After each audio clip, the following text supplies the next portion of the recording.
emancipação política do Brasil. Observe essa figura. O nome dessa figura é Independência ou Morte.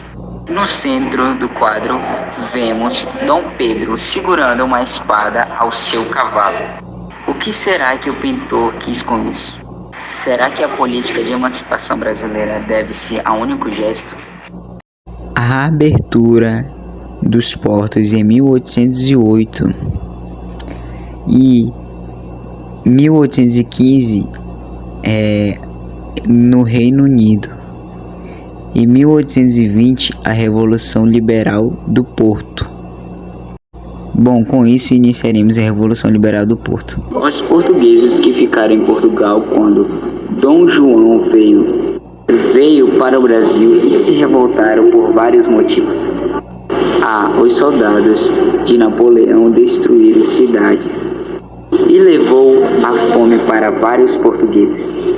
B. A abertura dos portos deixou os portugueses com menos riquezas. C. Após a derrota de Napoleão em 1815, Portugal passou ao controle dos ingleses. Nesse contexto, surgiu a Revolução Liberal em 1820. Os cidadãos exigiam a volta do Dom João.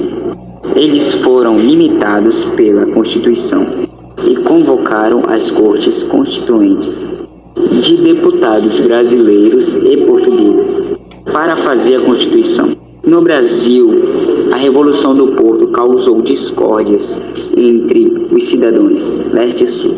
Um grupo liderado pelo José da Silva Lisboa apoiava a transformação do Brasil em um império independente em 1823. Outro grupo, liderado por Clemente Pereira, defendia que o Brasil seria português. Queria que Portugal tivesse mais autonomia. Neste contexto, Dom João foi obrigado a voltar à sua cidade. Em 21 de abril de 1821, Dom João VI voltou, mas deixou como príncipe regente do Brasil seu filho e herdeiro Dom Pedro. Assim que ele foi, garantiu a monarquia e o poder da família. Regência de Dom Pedro I. Durante a regência de Dom Pedro I, o Brasil enviou deputados para Lisboa para entregar as cortes constituintes. As cortes, porém, os deputados eram vaiados, impedidos de falar, e voltaram para o Brasil decepcionados. As cortes portuguesas então deram ordem para as províncias brasileiras não obedecerem mais Dom Pedro e exigiram a volta dele para Portugal em 9 de janeiro de 1822. José Clemente Pereira entregou a Dom Pedro um manifesto com cerca de 8.000 assinaturas pedindo a permanência dele no Brasil. Então Dom Pedro respondeu sim e formou um novo ministério chefiado por José Bonifácio. O grupo político de José Bonifácio passou a dizer pelos jornais que essa era uma luta de brasileiro pela independência e contra a recolonização do Brasil. Em 7 de setembro, Dom Pedro regressava na cidade paulista de Santos, quando recebeu cartas do rei de Portugal.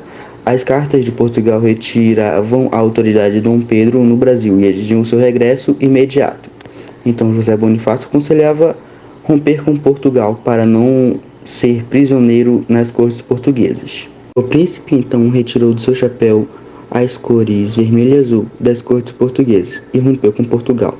Era 7 de setembro de 1822. Lutas pela independência nas províncias. Em várias províncias brasileiras houve guerras sangrentas por conta dos portugueses que se recusavam a aceitar a independência política do Brasil.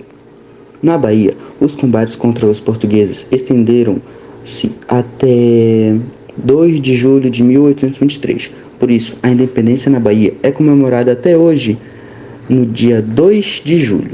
No Piauí, piauienses ajudados por cearenses, maranhenses e paraenses resistiram bravamente aos portugueses na Batalha de Jimpapo, em 13 de março de 1823. A emancipação política no Brasil é um motivo de debate entre os historiadores. Para alguns, a exemplo da professora Emília Ghiorti, entre aspas, a independência liberada pela elite do Centro-Sul quase nada mudou, manteve a ordem econômica, a escravidão e a independência externa, não mais de Portugal, mas sim da Inglaterra. Para a professora Cecília Helena dos Santos Oliveira, a independência significou rupturas, pois o Brasil rompeu politicamente com Portugal, formou um novo governo, criou uma constituição própria.